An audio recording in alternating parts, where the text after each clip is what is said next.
Plus पर। आप हमारे टोल फ्री नंबर पर भी कॉल कर सकते हैं।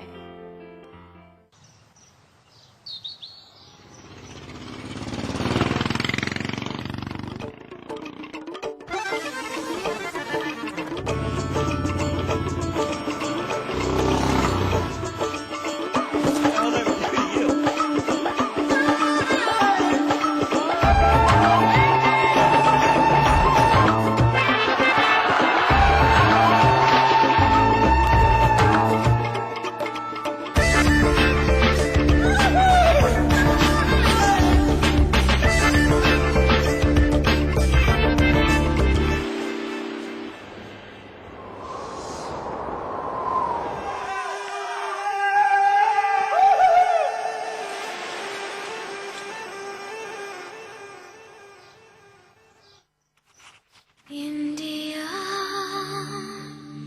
incredible India।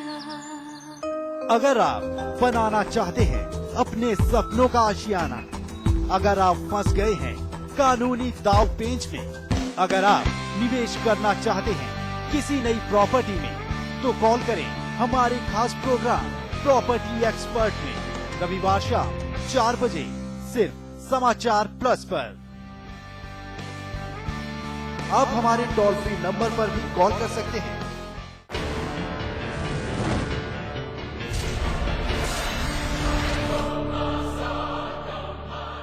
Welcome back. Break के बाद आप सभी का बहुत बहुत स्वागत है। आज हमारे साथ हैं गोरखपुर से भारतीय जनता पार्टी के सांसद योगी आदित्यनाथ। योगी जी, आपने एक संगठन बनाया हिंदू युवा वाहिनी। भारतीय जनता पार्टी के आप सांसद तो हैं, 4 बार लोकसभा में आयोजित कर, लेकिन भारतीय जनता पार्टी से आप क्या कभी बहुत निभी हो, ऐसा नहीं लगता? ऐसा नहीं है। देखिए, ऐसा नहीं है। भारतीय जनता पार्टी के पूरे कैंपेन को उधर मैं चलाता हूं, उनको सपोर्ट करता हूं, उनका सहयोग करता हूं। अभी स्थानीय निकाय के चुनाव में भारतीय जनता पार्टी के कार्यकर्ता मेयर और चेयरमैन के पद पर हम लोगों ने लड़ाए थे, जितवाए भी हैं। इंडिया वाहिनी एक राष्ट्रवादी संगठन है, भारत नेपाल की संवेदनशील सीमाओं पर कार्य करता है और वहां पर बखूबी वह सामाजिक, सांस्कृतिक और राष्ट्रवाद की लड़ाई लड़ रहा है। लोग ये भी कहते हैं कि पूर्वी उत्तर प्रदेश में रहना होगा तो योगी योगी कहना होगा। कौन बुरी बात है भाई? तो भगवान कृष्ण ने भी कहा था कि अर्जुन को उन्होंने कहा था कि तुम योगी बनो। तो अगर वहां का कार्यकर्ता योगी बनने की बात करता है तो कौन बुरी बात है भाई? जो अपना संपूर्ण समर्पण राष्ट्र के प्रति जिसका हो, समाज के प्रति हो, कर्मशील हो, वही तो योगी बन सकता है। लेकिन पार्टी से आप नाराज बहुत जल्दी हो जाते हैं। हम पार्टी से कई बार आप वहां के अध्यक्ष की ही अथॉरिटी को चैलेंज कर देते हैं। हमने किसी की अथॉरिटी को कभी चैलेंज नहीं किया, लेकिन व्यक्ति उस लायक तो हो कि उसकी अथॉरिटी हो। शाही जी को आपने अध्यक्ष मानने से इनकार कर दिया? नहीं, हमने किसी को मानने से, भाई हम कौन होते हैं किसी को मानने न मानने वाले। लेकिन सवाल यह है कि अगर उनकी योग्यता थी तो विधानसभा का चुनाव जीत के उनको मुख्यमंत्री बनना चाहिए था। नहीं, आपका आशीर्वाद नहीं मिला तो फिर कैसे जीतते? नहीं, हम कौन होते हैं आशीर्वाद? उनको हमारी आशीर्वाद की आवश्यकता थी ही नहीं। लोग कहते हैं कि अगर आपके मनपसंद कैंडिडेट नहीं होते हैं पूर्वी उत्तर प्रदेश में तो फिर आप दूसरा कैंडिडेट नहीं, ऐसा नहीं खड़ा कर देते हैं और उसके सिर पर अपने आशीर्वाद। ऐसा नहीं है। देखिए, एक सीमा के बाद ये चीज हुई है अतीत में, और इसलिए हुई है क्योंकि जब कोई दो चीजें एक साथ नहीं हो सकती हैं कि कोई व्यक्ति हमें उपयोग करे भी और फिर हमें गाली भी दे, हमें अपमानित भी करें। हम लोग बधवा मजदूर नहीं हैं, हम लोग राजनीति मेरे लिए सब कुछ नहीं है। मैं एक विचारधारा को लेकर के कुछ मूल्यों और सिद्धांतों के साथ राजनीति में अगर आया हूं, इसका मतलब नहीं कि मैंने किसी के सामने समर्पण कर दिया है। और मेरा अपना व्यक्तिगत कुछ भी नहीं है, जो कुछ भी है समाज का है या फिर राष्ट्र के लिए है। अगर कोई उस मार्ग में बाधक बनता है और जबरन करने का प्रयास करता है और पार्टी के नाम पर समाज का हित करने पर उतारू है, तो मेरा दायित्व तो बनता है कि मैं उसका विरोध करूं। और आवश्यकता पड़ती तो हम लोगों ने उस अवसर पर विरोध भी किया और पार्टी को अवगत भी कराया है। कुछ लोग ये भी कहते हैं कि योगी आदित्यनाथ की उपस्थिति जो है कहीं भी पूरे उत्तर प्रदेश में एक सांप्रदायिक विभाजन को तीखा करती है, तो उससे कई दफा नुकसान हो जाता है फायदे की वजह। अब देखिए, सवाल यह है कि नुकसान होता है तो मैं कहता हूं कि भाई मुझे छोड़ दो, मैं तो उनको प्रणाम करूंगा, कम से कम मुझे छोड़ दो, तो मैं खाली अकेले रहूंगा तो कम से कम जो है अपने तरीके से काम कर लूंगा। इसलिए अगर लोगों को लगता है कि मेरी उपस्थिति से उनको नुकसान होता है तो मुझे बड़ी प्रसन्नता होगी। कम से कम मुझे इस प्रकार के राजनीतिक में जाकर के उस जिम्मेदारी से मुक्ति मिल जाएगी। मैं स्वयं उससे मुक्त होना चाहता हूं, लेकिन वो लोग मुक्त करें मुझे उससे, और फिर मुझे जो काम करना होगा मैं अपने तरीके से काम करूंगा। लेकिन मैं पूर्वी उत्तर प्रदेश के विकास की बात करता हूं, उसकी सुरक्षा की बात करता हूं, और अगर किसी को ये बुरा लगता है तो लगता रहे, मुझे उससे मैं फिर उसकी बहुत परवाह नहीं करता हूं।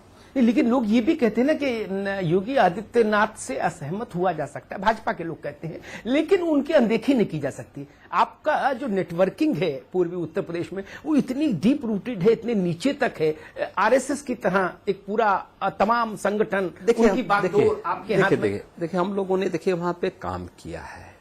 अब देखेंगे कुशीनगर से लेकर के महाराजगंज तक मुसहर जाति की लगभग 2.5 लाख परिवार हैं, हैंड टू माउथ हैं।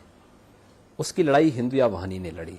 आज उनको मकान दिलाए गए, आज उनको जीने का अधिकार दिया गया, जमीन के पट्टे दिलाए गए। आप कुशीनगर से लेकर के और लखीमपुर खीरी तक आइए, बनटांगिया गांव है जो आज से 100 साल पहले जिन्हें जंगल बसाने के लिए जंगलों के अंदर बसाया गया था, लेकिन आजादी के बाद उनको अपना प्रधान तक चुनने का अधिकार नहीं और कोई बुनियादी सुविधा उनको नहीं मिली। उस लड़ाई को वहां पे हिंदू या वाहनी लड़ रही है।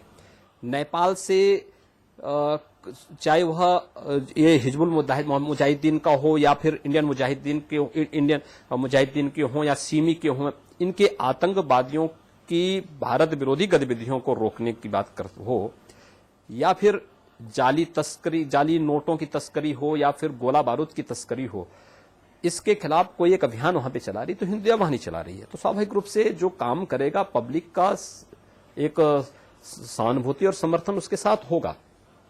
और ये कार्य वहां पर हम लोग केवल इसी अभियान को लेकर काम कर रहे हैं। एक समाज के निचले तबके के बीच काम करना, उनके बीच स्कूल चलाना, उनके लिए उनकी बुनियादी सुविधाओं की हक और उनकी शासन की कल्याणकारी योजनाओं को लाभ उन तक पहुंचाना एक, और दूसरा सुरक्षा।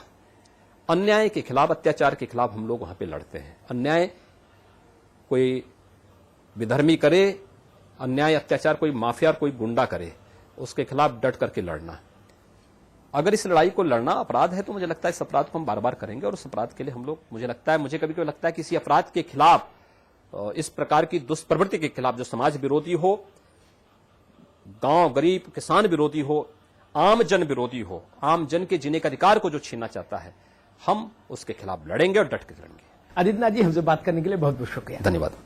तो ये थे योगी आदित्यनाथ। योगी आदित्यनाथ अपने अंदाज में बोलने के लिए जाने जाते हैं। उनसे बात हो और बात में कुछ हंगामा न हो, ऐसा हो नहीं सकता। योगी आदित्यनाथ कहते हैं कि अगर दंगों के बाद शांति आती है तो ऐसे दंगों का मैं स्वागत करूंगा। अगले हफ्ते हम फिर मिलेंगे इस कार्यक्रम में एक नई शख्सियत के साथ, नए सवाल और नए जवाब के साथ। तब तक के लिए मुझे दीजिए इजाजत। आप देखते रहिए समाचार प्लस।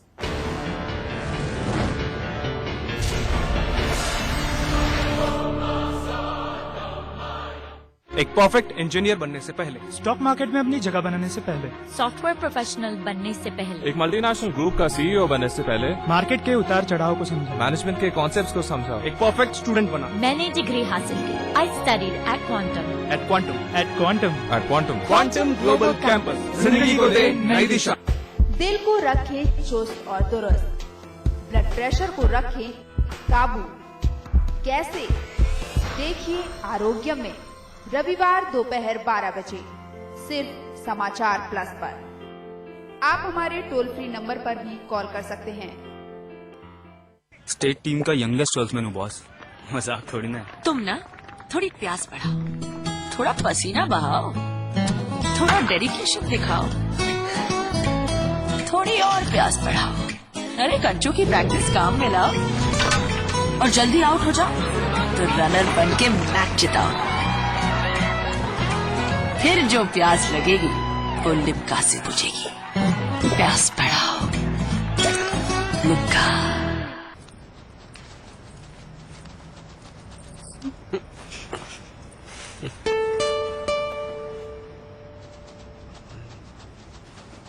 खाने में क्या है? करेला।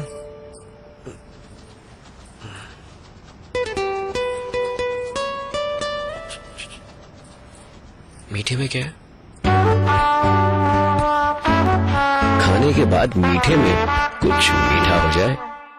अगर आप बनाना चाहते हैं अपने सपनों का आशियाना, अगर आप फंस गए हैं कानूनी दाव पेंच में, अगर आप निवेश करना चाहते हैं किसी नई प्रॉपर्टी में, तो कॉल करें हमारे खास प्रोग्राम प्रॉपर्टी एक्सपर्ट में रविवार शाम 4 बजे सिर्फ समाचार प्लस पर। आप हमारे टोल फ्री नंबर पर भी कॉल कर सकते हैं। हमारे साथ अमिताभ अग्निहोत्री वरिष्ठ पत्रकार मौजूद है। तो पहली बार मायावती ने जब प्रेस कॉन्फ्रेंस की, रुझान जो लगाम है देश के लगभग सभी बड़े न्यूज चैनलों पर नजर आने वाला एक जाना पहचाना चेहरा, जिसे जनता ने भी अपना प्रवक्ता माना, जिसके बिना अधूरी है हर बहस, हर चर्चा। परिवर्तन हुआ। देखिए अमिताभ अग्निहोत्री को अब सिर्फ समाचार प्लस पर। खबर वही जो हमने कही। It's fabulous.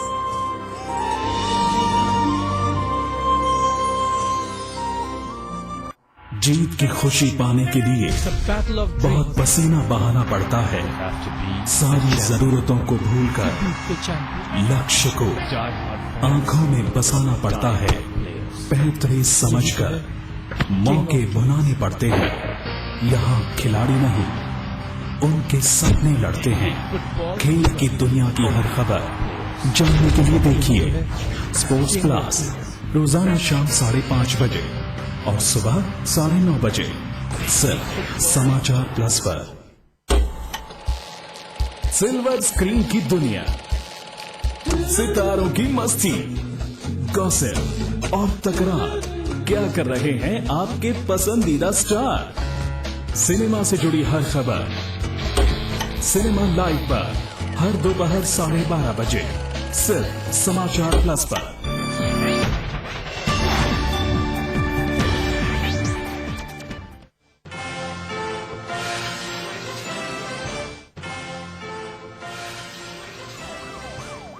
और इस वक्त एक बड़ी खबर आ रही है जहां पर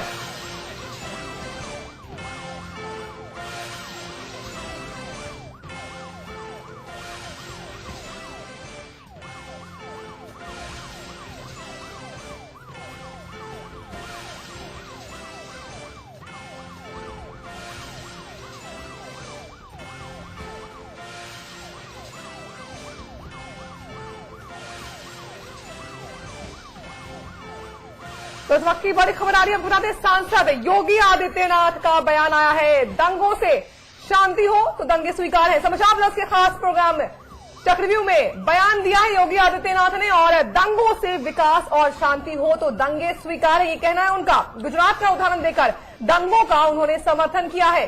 गोरखपुर से सांसद हैं योगी आदित्यनाथ, और समाचार प्लस के प्रोग्राम चक्रव्यूह में खास बातचीत के दौरान उन्होंने कहा कि अगर दंगों से विकास होता है, अगर दंगों से शांति होती है तो दंगे स्वीकार है। तो बेहद विवादास्पद बयान ये कहा जाएगा योगी आदित्यनाथ का। उन्होंने कहा है कि दंगों से अगर विकास होता है, शांति होती है तो दंगे स्वीकार रहे हैं। गुजरात का उन्होंने उदाहरण दिया है, जिस तरीके से गुजरात में विकास हुआ है 2002 के बाद और तब से लेकर शांति बनी हुई है, इसी को लेकर अब उदाहरण देते हुए कहा है उन्होंने कि दंगों से अगर विकास होता है, शांति होती है तो फिर दंगे स्वीकार हैं। योगी आदित्यनाथ का ये बयान। साथ ही साथ उन्होंने गुजरात दंगों का उदाहरण देकर कहा कि गोरखपुर से सांसद योगी आदित्यनाथ, और उन्होंने कहा कि अगर दंगों से विकास होता है, अगर दंगों से शांति होती है तो दंगे बुरे नहीं है, दंगे स्वीकार है। विवादास्पद बयान दिया है गोरखपुर से सांसद योगी आदित्यनाथ ने। समाचार प्लस के खास प्रोग्राम चक्रव्यूह में बातचीत के दौरान योगी आदित्यनाथ ने एक विवादास्पद बयान दिया है, दंगों का समर्थन किया है खुले तौर पर। और क्या कुछ कहा योगी आदित्यनाथ ने, सुनवाते हैं आपको। समर्थकों ने भी लगाया था पडरौना गुजरात बनेगा। देखिए, गुजरात विकास का एक प्रतीक है और सुरक्षा का और समृद्धि का प्रतीक है। दूसरे अंदाज में हुई। देखिए, कौन किसकी व्याख्या किस रूप में कर रहा है, मुझे लगता है कि उसके बारे में कहना नहीं। और मुझे लगता है कि अगर पडरौना या यूपी को गुजरात बनाने की बात हो रही है तो अच्छी बात है। कम से कम वहां सबकी सुरक्षा, गुजरात में सबकी सुरक्षा है ना, और समृद्धि भी है, समृद्धि की ओर अग्रसर भी हो रहा है। अगर यूपी की सुरक्षा और यूपी की समृद्धि की बात हो रही है तो मुझे लगता है कि हमें इस